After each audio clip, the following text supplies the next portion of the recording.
يا من صليت بكل الأنبياء، يا من في قلبك رحمة للناس، يا من ألفت قلوبا بالإسلام، يا حبيبي يا شافعي يا رسول الله، بأمي وأبي فديتك سيدي. عدد خلقه وزنة عرشه ورضا عرشه ومداد كلماته.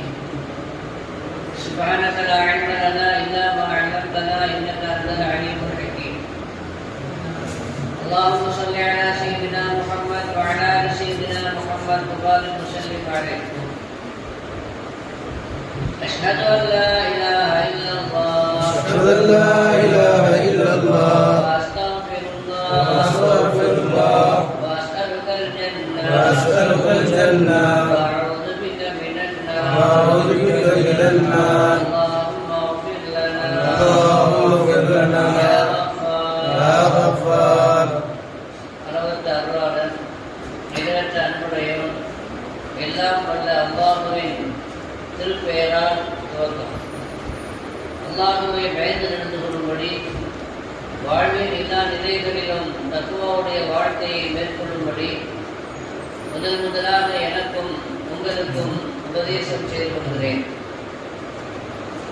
அல்ஹம்துலில்லாஹ், அல்லாஹ்வுடைய மாபெரும் கிருபையால் புனிதமிக்க ரமலானுடைய மாதம், அதிலே நாம் நிறைவாக அமல் செய்வதற்குண்டான தௌஃபீக்கை அல்லாஹ் செய்ததைப் போல அதை அவனது அருள் கொண்டு கபூல் செய்வானாக. ஆமீன். பர்ரஹல்லாஹு ஹம்ஸன் பிஹம்ஸின், ஐந்தை கொண்டு அல்லாஹ் சுத்தப்படுத்தினார். உலகத்திலே நல்லோர்கள், நாதாக்கள், ஏன் நபிமார்கள், அவர்கள் மீது மக்களுக்கு பிரியம், அவர்களுக்கு மக்கள் கொடுக்கிற அந்த மதிப்பு, அதை எல்லோராலும் சகித்துக் கொள்ள முடியாது. அவர்கள் மீது அல்லாஹ் மக்களுக்கு ஒரு பிரியத்தை ஏன் போட்டான், அது சம்பந்தமான விஷயம் நேற்று சொல்லப்பட்டது. அப்படி அல்லாஹ்வால் அவர்கள் மீது பிரியம் போடப்பட்டு அவர்களுக்குரிய ஒரு மதிப்பு மரியாதையை ஏற்படுத்தப்பட்டு மக்கள் அவர்களை புகழும் பொழுது அவர்களுடைய புகழ் அதை கேட்டு சகிக்க முடியாத சில பேர் என்ன செய்வாங்கன்னா, அந்த புகழை குறைப்பதற்காக, அந்த மதிப்பை குறைப்பதற்காக அவர்கள் மீது இல்லாததும் கொள்ளாததுமாக அவதூறுகளை கட்டிவிடுவார்கள், குறைகளை சுமத்துவார்கள். அப்படி வரலாற்றினுடைய நீங்கள் நெடுகிலும் நீங்கள் பார்த்தால் நிறைய பேரை அந்த மாதிரி இந்த சமூகம் அவர்களுடைய பேரை கெடுத்திருக்கிறது, கெடுக்க முயற்சித்திருக்கிறது. அதிலே குறிப்பாக ஒரு 5 பற்றி நாம் இப்பொழுது பார்க்கலாம். அதாவது அந்த 5 பேரை 5 விதமான குற்றச்சாட்டுகளை, குறைகளை சில பேர் சுமக்கிறார்கள். ஆனால் அந்த 5 புனிதமானவர்கள், மகத்துவம் மிக்கவர்கள், அந்த குறைகள் அற்றவர்கள் என்பதை அல்லாஹ்வே என்ன செய்தார், அப்படி குறை இல்லை அவங்கள்ட்ட என்று அல்லாஹ்வே அவர்களை பரிசுத்தப்படுத்தினார். அந்த 5 யாரு? மூசா நபி அலைஹிஸ்ஸலாம், அவர்கள் மீது ஒரு அசிங்கமான குற்றச்சாட்டை சொன்னார். 2வது யூசுப் அலைஹிஸ்ஸலாம், அவர்கள் மீதும் ஒரு மோசமான புகார் சொல்லப்பட்டது. 3வது மரியம் அலைஹிஸ்ஸலாம், அவர்கள் மீதும் அவதூறு கட்டவிழ்த்து விடப்பட்டது. 4வது பனூ இஸ்ராயேல் காலத்தில் வாழ்ந்த ஜுரைல் என்ற ஒரு வணக்கசாலி. 5வது அன்னை ஆயிஷா ரலியல்லாஹு அன்ஹா அவர்கள் மீது இட்டு கட்டப்பட்டது. இல்லாத ஒரு பொய்யை அவதூறாக பரத்தப்பட்டது.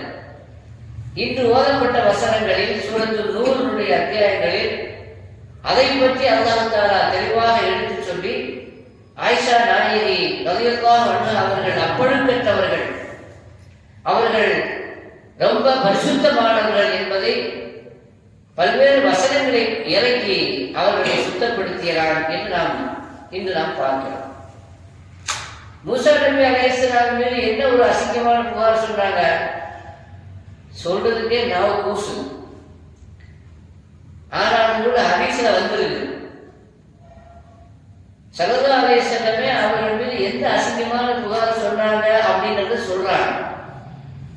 அப்ப சில பேருடைய இழிவை, சில பேருடைய அசிங்கமான அவர்களுடைய நடத்தையை சொல்வதற்கு அவர்கள் எப்படியெல்லாம் நடந்து கொண்டார்கள் என்பதை காட்டுவதற்காக அதையெல்லாம் சொல்லலாம் என்பது ஏன் பெருமானாரே சொல்லியிருக்கிறார்கள் அல்லவா, அதிலிருந்து நாம் விளங்கிக் கொள்ள முடியாது. என்ன அப்படி அசிங்கமான புகார் சொன்னாங்க அப்படின்னா, ஒரு சமயத்தில் ரசூலுல்லாஹி ஸல்லல்லாஹு அலைஹி வஸல்லம் அவர்கள் மீது ஒரு முனாஃபிக் குற்றச்சாட்டு வைத்தார். அந்த குற்றச்சாட்டுக்கு சஹாபாக்கள் பொங்கி இருந்தார்கள். ஸல்லல்லாஹு அலைஹி வஸல்லம் கொஞ்சம் கஷ்டப்பட்டார்கள், மனது கொஞ்சம் கஷ்டப்பட்டுச்சு. அப்போ ஒரு வார்த்தை சொன்னாங்க, இரஹமுல்லாஹு மூசா, மூசா நபிக்கு அல்லாஹ் ரஹ்மத் செய்வானாக. லக்கது ஊதிய அதன் கசீரா, இதை விட மோசமான பல நோவினைகள் அவர்கள் கொடுக்கப்பட்டிருக்கிறார்கள். இதை விட அவர்களுக்கு பல்வேறு சமயங்களில் அவருடைய மனதை காயப்படுத்தி இருக்கிறார் என்று சொல்கிறார்கள். என்றால் எந்த அளவிற்கு மூசா நபி அலைஹிஸ்ஸலாம் அவருடைய மனதை புண்படுத்தி இருப்பார்கள் என்பதை நாம் புரிந்து கொள்ள முடிகிறது. குர்ஆன் ஷரீஃபிலே அதை பற்றி அல்லாஹ் சொல்கிறான், யா அய்யுஹல்லதீன ஆமனூ, ஈமான் கொண்டவர்களே, லா தகூனு கல்லதீன ஆதோ மூசா, மூசா நபிக்கு நோவினை செய்தவர்களை போல நீங்க ஆகிவிடாதீர்கள். ஃபபர்ரஅஹு அல்லாஹு மிம்மா காலூ, அவர்கள் சொன்ன அந்த அசிங்கமான அந்த குறையிலிருந்து அல்லாஹ் அவர்களை சுத்தப்படுத்தினார். அப்படிலாம் இல்லை என்பதை அல்லாஹ் தஆலா என்ன செய்தார், அவர்களுக்கு காட்டினார். ஏன்னா ஒரு கால மூசா அலைஹிஸ்ஸலாம் இன்தல்லாஹி வஜீஹா, அல்லாஹ்விடத்திலே மதிப்புமிக்க ஒரு நபியாக இருந்த காரணத்தினால் அவர்கள் மீது சொல்லப்பட்ட அந்த குறையை அல்லாஹ்வால் செய்யவில்லை, சகிக்க முடியவில்லை. எனவே அதை செய்து விட்டான். அப்படி இல்லை என்பதை அவர்களுக்கு காட்டி மூசா நபி அலைஹிஸ்ஸலாமை பரிசுத்தப்படுத்தினான் என்று குர்ஆனுடைய வசனம் சொல்லுகிறது. அப்படி என்ன சொன்னாங்க, சொல்றது கஷ்டமா தான் இருக்கு. ஆனா ஹதீஸ்ல வருது, அந்த யூதர்கள் எவ்வளவு அயோக்கியமானவர்கள் என்பதற்கு எத்தனையோ செய்திகள். அதுல இது ஒரு செய்தி. அதாவது அவர்களுடைய அந்த மறை உறுப்பு இருக்கு பாருங்க, அந்த மறை உறுப்பு, அதாவது அந்த விதை கொஞ்சம் பெருசு அப்படின்னு சொல்லிட்டான், அதை பறந்துட்டான். ஏன் இதை சொன்னா அப்படின்னா, அந்த காலத்துல மூசா அலைஹிஸ்ஸலாம் வந்து தனியா போய் குளிப்பாங்க, எல்லாரோட சேர்ந்து என்ன செய்ய மாட்டாங்க, குளிக்க மாட்டாங்க. ஏன் அப்படி குளிக்க மாட்டாங்கன்னா, அந்த காலத்துல சட்டங்கள் காலத்திற்கு காலம், ஷரியத்துக்கு ஷரியத்து மாறுபடுகிறது. அந்த காலத்தில் நிர்வாணமாக குளிப்பதற்கு அனுமதிக்கப்படுகிறது. அதனால அந்த யூதர்கள், அந்த பனு இஸ்ராயீல் மொத்தமா ஒரு இடத்துல நிர்வாணமாக குளிக்கிறது. இது வெக்கப்பட்ட மூசா நபி அலைஹிஸ்ஸலாம் என்னடா ஒருத்தருக்கு முன்னாடி இந்த அவரத்தை காட்டக்கூடிய நிலையில போய் நம்முடைய அவரத்தை அவங்களுக்கு காட்டுற மாதிரி ஆடையை அவிழ்த்து நிர்வாணமாக குளிக்காம என்ன செய்வாங்க, அவங்களோட சேர்ந்து குளிக்காம தனியா ஒரு என்ன செய்வாங்க, குளிப்பாங்க. இவன் என்ன நினைச்சிருந்தா, இவன் ஏன் தனியா போய் குளிக்கிறாரு, நம்ம மாதிரி நம்மளோட சேர்ந்து குளிக்க வேண்டியதுதானே, இவரு தனியா ஏன் போய் குளிக்கிறாரு அப்படின்னு சம்திங் ராங் அப்படின்னா முதல்ல என்னடா சம்திங் ராங். அப்ப அவருக்கு ஏதோ ஒரு அதுல அந்த மலை உறுப்புடைய ஏதோ ஒரு விஷயம் இருக்குது, ஒரு குறை இருக்குது, அதை நம்மளாம் பார்த்துருவோம் என்பதற்காகத்தான் இவர் என்ன செய்தாரு, தனியா போய் குளிக்கிறாரு அப்படின்ட்டு அசிங்கமான ஒரு குற்றச்சாட்டை வைத்தார். இப்போ இந்த அசிங்கமான குற்றச்சாட்டை வந்து அல்லாஹ் என்ன செய்யணும், என்னங்க செய்யணும், சுத்தப்படுத்தணும். இல்ல அப்படின்னா என்னப்பா உங்களை மாதிரி எல்லாரும் மாதிரி சாதாரணமா நம்ம மனிதருக்கு எப்படி இருக்குமோ அப்படித்தான் அவருக்கும் இருக்கிறது, ரொம்ப அழகானவர், குறை இல்லாதவர். பொதுவாக நபிமார்களுக்கு மக்கள் அசிங்கப்படுகிற எந்த குறையும் கொடுக்க மாட்டாங்க. நபிமார்கள் அந்த காலத்துல பார்க்கறதுக்கு ரொம்ப அழகா இருப்பாங்க. ஏன்னா அழகை காரணம் கிடையாது, மூஞ்சி பார்க்கறது சைக்கிள் அவர் எப்படி அப்படின்னு சொல்லக்கூடாது, அதுக்காக அப்படின்னு அழகானவராக அனுப்புவோம். நபிமார்களுக்கு குரல் இனிமையா இருக்கும், அவர் குரலே நல்ல இல்லையே அப்படின்னு சொல்லக்கூடாதுங்கிறதுக்காக. அதே மாதிரி நபிமார்கள் ரொம்ப அறிவாளிகளாக தான் இருப்பாங்க, புத்திசாலிகளாக தான் இருப்பாங்க. இருக்கிற மக்கள்லேயே அவங்க எப்படி இருப்பாங்க, இருந்தா சரியான முட்டாமையாக அப்படின்னு சொல்லிடக்கூடாது யாரும். அதனால எந்த குறையும் மக்கள் எதையெல்லாம் குறையாக கருதுவார்களோ ஒதுக்குவதற்கு, ஓரம் கட்டுவதற்கு, அந்த குறைகளை எந்த குறையும் எந்த நபிக்கும் எல்லாம் என்ன செய்யறதில்லை, கொடுக்கறது இல்லை. அந்த அடிப்படையில மூசா அலைஹிஸ்ஸலாமுக்கு அவர் அசிங்கமான ஒரு குறை இருக்குதுன்னு சொன்ன உடனே மூசா நபி அல்லாஹ்விடத்துல மதிப்புமிக்க ஒரு நபி, ஏன்னா அல்லாஹ் அவர்களோடு பேசினான் என்றால், பேசுவதற்கு அவங்களை தேர்ந்தெடுத்தான் என்றால், அப்ப அல்லாஹ்விடத்தில் அவங்களுடைய அந்தஸ்து என்னங்கிறது நம்மளால என்ன செய்து கொள்ள முடிகிறது, புரிந்து கொள்ள முடிகிறது. இப்ப அந்த மூசா நபிக்கு அப்படிலாம் இல்லை அப்படின்னு சொன்னா நம்ப போறோம். சரி, அப்படின்னு சொல்றாங்க, யார் மூலமா சொல்லணும்? அதான் நேரடியாக சொல்ல மாட்டானே, மூசா நபி மூலமா தானே சொல்லணும். மூசா நபி மூலமாக இப்ப அல்லாஹ் சொல்றா எனக்கு அப்படிலாம் இல்லைன்னு சொன்னா அது இவர் சொல்றதே அசிங்கம், வெக்கப்படுவார்ல அவரு. அதனால அப்படி சொல்லக்கூடிய வாய்ப்பு இல்லை. சரி, அதுக்காண்டி திறந்து காட்ட முடியுமா? மூசாவை எதுக்கு வம்பு, நீ திறந்து காட்டுங்க அப்படின்னு சொல்லவும் முடியாது. மூசா நபி அலைஹிஸ்ஸலாம் வெக்கப்படக்கூடியவர், ரொம்ப கோபப்படக்கூடியவர். அவன் கிடக்குறான், அவன் என்னை பத்தி என்ன நினைச்சா இறங்கலாம், அதுக்காக நீ வந்து என் திறந்து காட்ட சொல்றிய, அவரை நீயே சொல்லலாமான்னு சொல்லி கூட சிவர் உண்மையோடு பேசக்கூடிய கேட்கக்கூடிய ஒரு ஆள். அதனால திறந்து காட்டுன்னு சொல்றதும் கண்ணியம் இல்லை. இப்ப என்ன செய்யணும்? திறந்து காட்டாட்டா நம்ம பார்க்காட்ட நம்ப மாட்டான், பார்க்காட்டா. ஏன்னா யூதர்கள் வந்து முரட்டு சுபாவம் உள்ளவர்கள், துடுக்குத்தனமானவர்கள். எந்த அளவுக்கு அப்படின்னா குரானிலேயே அவங்களை பற்றி நிறைய செய்தி வருது. அல்லாவே நேர்ல கண்டால பார்த்தா தான் நம்புவேன்னு சொல்ற ஆசான்.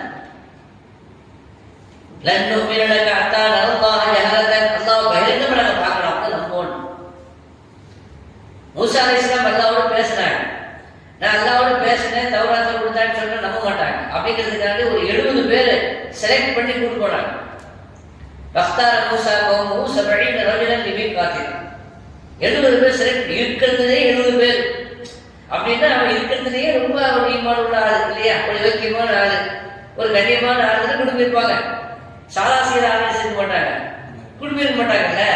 இப்ப அதனால இருக்கிறதுலேயே ரொம்ப தேர்ந்தெடுத்து அல்ல அந்த 70 பேர் அவர் கூட்டு போயிருந்தார். கூட்டு போய் அவர் அல்லாஹ்ட்ட அவர் பேசும் பொழுது, அல்லாஹ் அவர்கிட்ட பேசும் பொழுது அவர் மட்டும் கேட்கல, யாரும் இருந்து கேட்டாங்க, 70 பேர் இருந்து கேட்டாங்க. இதோட பெரிய வாக்கியம் அது. நபி அல்லாஹ்வுடைய பேச்சை கேட்கக்கூடிய அந்த வாய்ப்போடு நமக்கும் அந்த அல்லாஹ்வுடைய பேச்சை கேட்கக்கூடிய வாய்ப்பு கிடைச்சதே அப்படிங்கிற அந்த மகிமை தெரியாதவன் என்ன சொன்னா, பொருள் கேட்குது உண்மைதான், ஆனா அல்லாதான் பேசினாங்கிறதுக்கு என்ன ஆதாரம்? அல்லாதான் பேசினாங்கிறதுக்கு என்ன ஆதாரம் அப்படின்னு அல்லாஹ் கோபம் வந்துருச்சு. உனக்கு வந்து உனக்கு எவ்வளவு பெரிய பாக்கியத்தை கொடுத்துருக்குறேன், என்னுடைய பேச்சு கேட்கக்கூடிய அளவுக்கு அவர் கேட்கிறாருன்னா அவர் நபி, உனக்கு அந்த பாக்கியத்தை கொடுத்துருக்கிறனே, நீ வந்து அதை நீ வந்து பாக்கியமா கருதி அதை நீ நம்ப வேண்டாமா? அவன் பேசுறது அல்லாஹ் கிடைச்சல. இந்த 70 பேரே எப்படி பேசுறான்னா மற்றவங்க எப்படி பார்க்கறது நம்ம நினைச்சு கொள்ளணும், விளையில. அப்போ அல்லாதான் பேசலாம் அப்படிங்கிறது எங்களுக்கு தெரியல, அதனால நேர்ல பார்க்கணும்டா, அல்லாஹ் நேர்ல பார்க்கணும். அல்லாஹ் ஒரு சத்தம் போட்டான், வழக்க வச்சு அத்தனை பேர் முத்த போய் கோபம் தெரிச்சதா, அத்தனை பேர் மூத்தா போனா மூச நபி பதவிட்டாரு. பாரு, நான் 70 பேரை நான் கூப்பிட்டு வந்திருக்கேன், வம்புத்தனமான ஆட்கள் என்னுடைய கோமனுடன் தெரியும்ல, நீ இவங்களை மூத்தாக இருந்தா முந்தைய மூத்தாகி இருக்க வேண்டியதானே இங்க வரதுக்கு முன்னாடியே. இங்க நான் கூப்பிட்டு வந்த போது நீ மூத்தாகனா அவன் என்ன சொல்லுவான்? 70 பேருக்கு கூட்டு போய் இவரு மூத்தாக்கிட்டாரு, கொலை பண்ணிட்டாருன்னு சொல்லுவான், எம்மான்னு சொல்லுவான். லவ் சீதா, நீ நாடு இருந்தா அவங்களை முன்னாடி நீ மூத்தாக்கி இருக்கலாம், நல்லா இருப்பாப்பா, அவங்களை என்ன செய்யும் அயாத்தாக்கி கூட அனுப்பு, இல்லைன்னா என்ன ஒண்ணு மாட்டான். 70 பேருக்கு 70 குடும்பம்லங்க, அத்தனை பேர் மூசா நபியை சுற்றி வளைச்சிருக்கோம். நீ போய் நான் அல்லாஹ்வுடைய பேச்சை கேட்கணும்னு கூட்டு போய் எங்க ஆளை வந்து நீங்க கொலை பண்ணிட்டீங்கன்னு சொல்லுவோம். சொல்லக்கூடிய ஆளுங்க ஹாரூன் நபி அலைஹிஸ்ஸலாம் வஃபாத்தான பொழுது கூட அவர் தனியா ஒரு இடத்துக்கு கூட மூத்தா போனார். அல்லாஹ் இவரு தனியா இருக்கும் பொழுது அதை கூட என்ன சொல்றாரு தெரியுமா? இவரு தான் கொலை பண்ணாருன்னு. அது பெரிய சேர்த்து தான், அவருடைய வம்பு தடுத்து சொல்றாருன்னு சொல்லிக்கிட்டே இருக்கலாம். அப்ப அதனால ஹயாத்தாக்கிற நல்ல ஹயாத்தாக்கணும், செத்து பிழைத்தவர்கள். என்னது 70 பேர் செத்து சும்மா பழகலாம்னு சொல்லலாம். அப்புறம் அவங்களை ஹயாத்தாக்குறாங்க. உலகத்திலேயே மூத்தாக்கி அவங்களை ஹயாத்தாக்குன்னா அந்த 70 பேர் செத்து பிழைத்தவர்கள் சொன்னோம்ல, இவங்க உண்மையிலே செத்து அப்புறம் என்ன செய்தாங்க? பிழைத்தாங்க. எந்த அளவுக்கு இவனும் முரட்டு பயிர் அப்படின்னா, ஒரு கட்டத்துல தௌராத்தை எல்லாம் நம்புங்கன்னு சொன்ன பொழுது எனக்கு உடனே பேசிட்டு இருக்கான், தூரிசின மலை தூக்கிட்டான் தலைங்க, நம்புறியா போட்டு சாவடிக்க வேண்டாம். தூரிசின மலையை தூக்கி அவங்க மேல கொண்டுட்டான். நம்புறீங்கன்னா உங்க கொல்லவாங்க. சரி சொல்லி செய்தாங்க. அப்படிப்பட்ட ஒரு வம்பர்கள் சண்டியர்கள் தான் யாரு?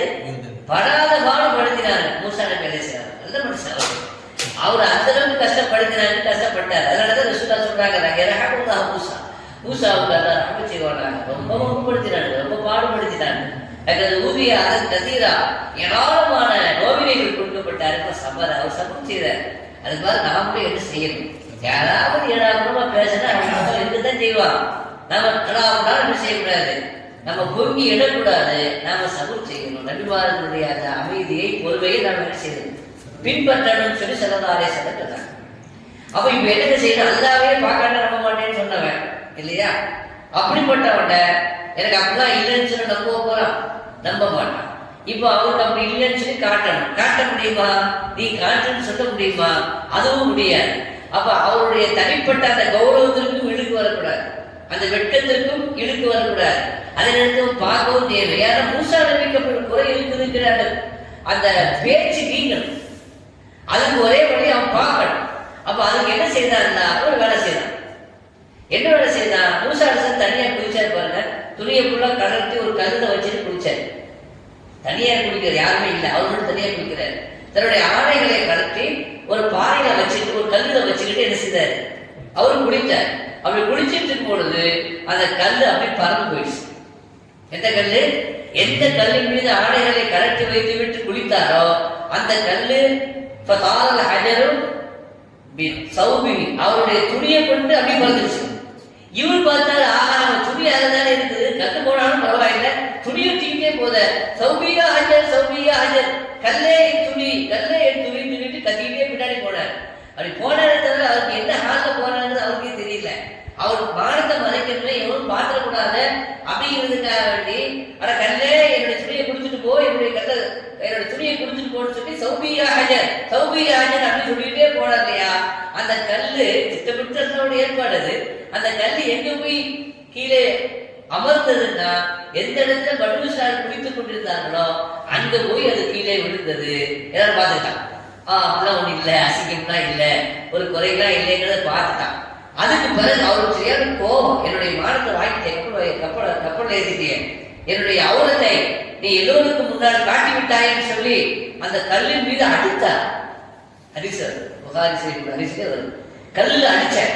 அப்ப அந்த கல்லில் கையினுடைய அடியினுடைய தடம் பதிந்திருந்தது என்று ஹதீஸ்ல வரலாற்றை நாம் பார்க்கிறோம். அப்படி வேகத்தில் அடிச்சிருக்க காரணம் மூசா அரசன் ஜலாலியத்தான ஒரு நபி இல்லையா. அதனால அவருடைய அடியினுடைய தடம் அந்த கல்லிலே பதிந்திருந்தது என்று நாம் ஹதீஸ்ல என்ன செய்கிறோம். அந்த கல் சாதாரணமான கல் அல்ல.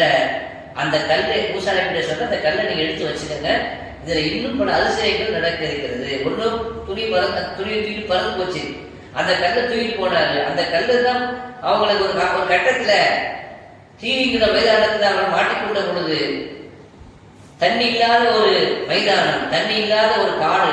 அப்ப அந்த காட்டில் இருக்கும் பொழுது அல்லாஹ் சொன்னா அவங்க அசாவை கொண்டு கைத்தடியை கொண்டு அந்த கல்லுல அடிங்கன்னு சொன்னாங்க.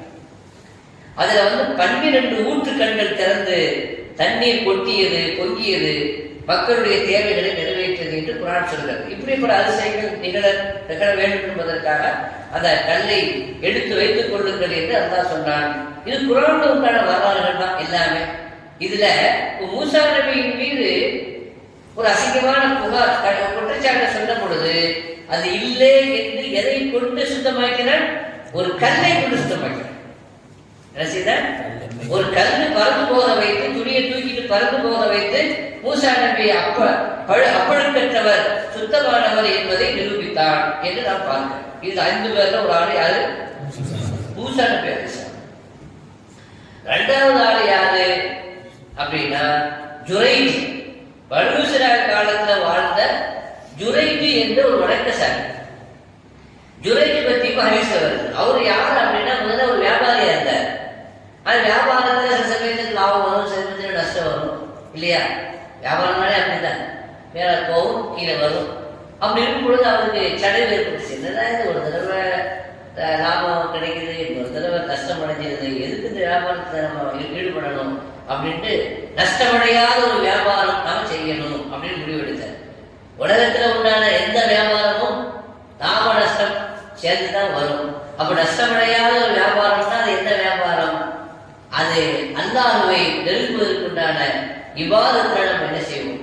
ஈடுபடுவோம். அதுதான் நமக்கு நஷ்டமே அடையாத ஒரு வியாபாரம் என்று முடிவெடுத்து தனியாக ஊர் விட்டு தனியாக ஒதுங்கி ஒரு மடம் அமைத்து அந்த மடத்திலே அமர்ந்து எப்பொழுதும் சதா இபாதத் செய்து கொண்டிருக்கார். யாரு? ஜுரைஜ் என்ற அந்த வணக்கசாலி. மக்களுக்கு அவங்க பெரிய மதிப்பு, செல்வாக்கு, பெரிய வணக்கசாலி. அவர் துவா செய்தா என்ன செய்யும்? கவுலாவும் இல்லையா? அவர் பெரியவங்க அப்படிங்கும் பொழுது புகழ் வரதானே செய்யும். அப்ப சில பேருக்கு அந்த புகழ் என்ன செய்யல, பிடிக்கல. அவங்க தாயாருக்கு தேவையான ஏற்பாடுகள் எல்லாம் செய்துட்டு தான் அங்க தனியாக வந்து என்ன செய்யறாரு? இபாதத் செய்யறாரு. சில சமயத்துல அவங்க தாயாரு அவங்க படத்துக்கு வருவாங்க, ரொம்ப நேரம் அவங்கள்ட்ட பேசிட்டு இருப்பாங்க. இவங்களும் அவங்கள்ட்ட பேச வேண்டிய விஷயங்கள்லாம் பேசுவாங்க. அவங்களுக்கு செய்ய வேண்டிய மரியாதை, கண்ணியம் எல்லாம் செய்துட்டு அவங்க போவாங்க. இப்படியே இருந்துச்சு. ஆனா ஒரு நாள் அவங்க தாயார் வந்தாங்க. வந்தப்போ அவர் தொழுகையில் இருந்தார். அவர் எதில் இருந்தாரு? தொழுகையில் இருந்தார். தொழுகையில் இருக்கும்போது தாயார் ஜுரை அப்படின்னு கூப்பிட்டாங்க.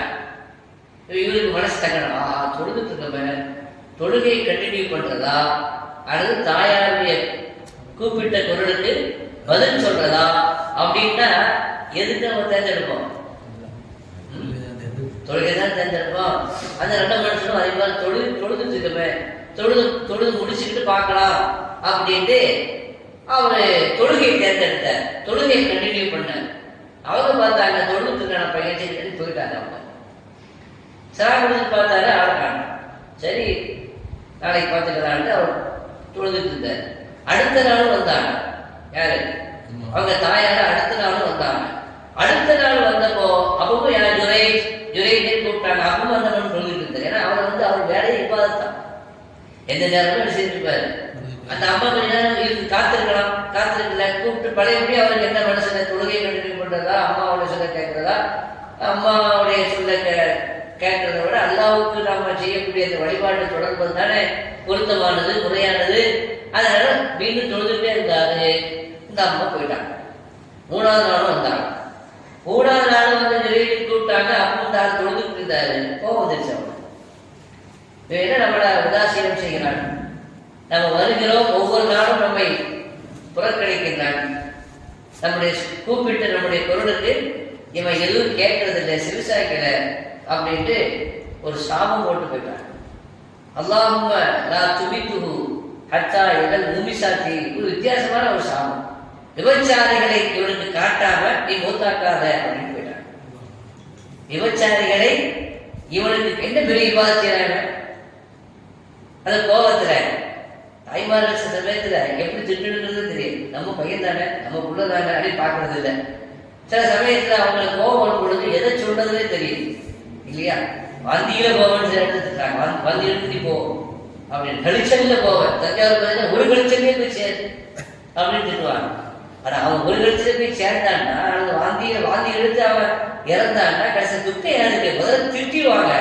அவனுக்கு ஏதாவது ஆயிடுச்சுன்னா அப்புறம் பதறதும் கஷ்டப்படுறதும் துக்கப்படுறதும் யாருதான்? தாய்மார்கள் தான். ஆனா அவங்களுக்கு பொறுப்பு கிடையாது. நம்ம பிள்ளையத்தானே நம்ம திட்டோம், அதனால விபரீதமான விளைவு ஏற்படுமே என்று நம்ம என்ன செய்யறது இல்லை, சிந்திக்கிறது இல்லை. அது மாதிரி என்ன செய்யறாங்க? அது மோசமான ஒரு வித்தியாசமான ஒரு சாபம். எப்படி? அல்லாஹும்ம லா துமித்துஹு ஹத்தா யதல் முமிசாத்தி. விபச்சாரியை இவனுக்கு காட்டாம மூத்தாக்காத அப்படின்னு துவா செய்து போயிட்டாங்க.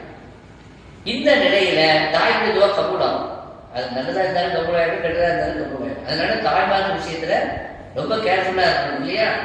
அவங்களுடைய வாயிலிருந்து நல்ல வார்த்தைகளைத்தான் நாம் கேட்க வேண்டும், நல்ல துஆவைத்தான் பெற வேண்டும். வித்தியாசமான மனநிலை கொந்தளித்து வேதனையோடு அவங்க செய்யக்கூடிய சாபத்திற்கு அந்த சாபம் கேட்டிருக்கு நாம் நினைச்சு விடக்கூடாது, ஆளாக்கி விடக்கூடாது. அல்லாஹ் பாதுகாப்பாங்க. இப்ப ஏற்கனவே சொன்ன இவருக்கு கொஞ்சம் பேருக்கு புகழ்னா ஓகே இருந்துச்சு. ஒரு சில பேருக்கு பிடிக்காதுல்ல, எல்லாரும் அவரை பத்தி புகழ்ந்தாங்க. ரொம்ப இவ்வாறு செய்ய முடியாது, அப்படியாட்டு இப்படியாட்டு. அங்க ஒரு விபச்சாரி இருந்தா ரொம்ப ஃபேமஸான ஒரு விபச்சாரி, பார்க்கறதுக்கு அப்படிதான் இருப்பான், அழகா இருப்பான். அவன் அந்த பெண்ணை பார்த்துட்டா யாரும் மயக்காம என்ன செய்ய மாட்டாங்க, இருக்க மாட்டாங்க. அவர் என்ன அப்படி பெரிய இவ்வாறு செய்யறாரு? நான் போய் அவரை சாய்க்கிறேன், நான் போய் என்ன செய்யறேன், அவரை என் பக்கம் இழுக்கிறேன் அப்படின்னு சொல்லிட்டு அவர் பார்வை பண்ற மாதிரி இங்கே எங்கேயும் போனா அவரு கவனிக்கிற மாதிரி இல்லை, பார்க்குற மாதிரி இல்லை. ஒரு நாள் அவருடைய குடிலுக்கே அந்த மடத்திற்கே சென்று அமர்ந்தால் செக்ஸியான முறையில தன்னுடைய உடையை தன்னுடைய உடம்பை காட்டினான். ஆனா அந்த மனுஷன் பார்க்கணுமே, பார்த்தா தானே மனசு மாறுமா மாறலையாங்கிறது. பார்க்கவே இல்லை. அவள் எப்போதும் கூட விவாதிச்சுக்கிட்டே இல்லை. அவளுக்கு ஒரு தோல்வி மாதிரி வளர்ந்தான். நம்ம எல்லாரையும் வளர்த்திருக்கோம், எல்லாத்தையும் நம்ம சாட்சிருக்கோம், எல்லாத்தையும் நம்ம கவுத்திருக்கோம். ஆனா இவரை மட்டும் கவுத்த முடியலையே, ஒரு மான பிரச்சனை ஆயிடுச்சு. அதனால என்ன பண்ணா, அவன் ரூமுக்கு அடிக்கடி போகக்கூடிய ஒரு மாட்டு இடையில் இருந்தான். அவனோடு இவள் தவறான முறையில் உறவு கொண்டு கர்ப்பிணியாகினாள். கர்ப்பிணியாகி குழந்தை பெற்றா. உனக்கு இந்த குழந்தை யார், உனக்கு கல்யாணம், உனக்கு இந்த குழந்தை எப்படி வந்துச்சுன்னு கேட்டாங்க மக்கள். அந்த குழந்தை ஜொரேபி குழந்தை தான் சொல்லுங்க. ஜொரேபி எனக்கும் இந்த உறவு ஏற்பட்டு அந்த உறவின் மூலமாக தான் இந்த குழந்தை பிறந்துச்சு அப்படின்னு ஒரு அவதூறை, ஒரு பழியை யார் மீது போட்டார்?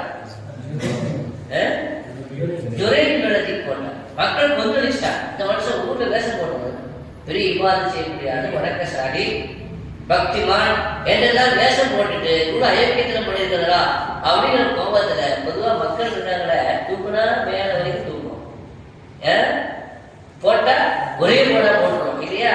விசாரிக்கணும் என்ன நடந்துச்சு என்ன ஏது. ஒரு பெரிய மனுஷன், ஒரு வணக்கசாலி, அல்லாவுடைய நேசரு, அல்லாவுடைய அன்பையும் மறுபடியும் பெற்றவர். அவ்வளவு சீக்கிரத்தில் அவரு இந்த மாதிரியான ஒரு குற்றச்சாட்டுக்கு ஆராய்க்க மாட்டாரு. என்ன நினைச்சு விசாரிக்கணும்னா ஒன்றும் விசாரிக்க வந்துட்டா அந்த கூரை பிச்சு அவர் ஒரு குடில் அமைத்து விவாதிச்சிருக்கிறார்ல, அதை கூட சின்ன பின்னமா ஆக்கி அவரையும் தூக்கி வீசி அடிச்சு என்னடா நடக்குது, ஏன்டா இந்த மாதிரி பண்றீங்க என்றெல்லாம் அவர் கேட்கிறாரு. நீ திட்டு போயிட கல்ல போயிட, நீ வேஷம் போட்டு கொண்டு இருக்கிறாயா, அப்படியா என்ன நடந்துச்சு சொன்னாதான் தெரியும்.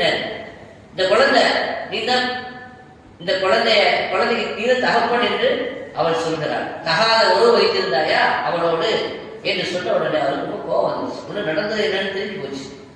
ரெண்டாவது கோவம் வந்துச்சு. ஏன்னா அவங்க ஒரு பழி. அப்போ அந்த குழந்தைய கொண்டு வாங்கன்னு, அந்த குழந்தைய கொண்டு வாங்கன்னு, சீக்கிரமா கொண்டு வாங்கன்னு சொல்லிட்டு 2 ரக்கா தொழுத. அல்லாஹ்விடத்துல எதுவுமே தொழுகை கொண்டு நம்ம என்ன செய்ய உதவி தேடணும் இல்லையா? 2 ரக்கா தொழுதுட்டு அல்லாஹ்விட துவா செய்துட்டு அந்த குழந்தை எங்கன்னு கேட்டார்.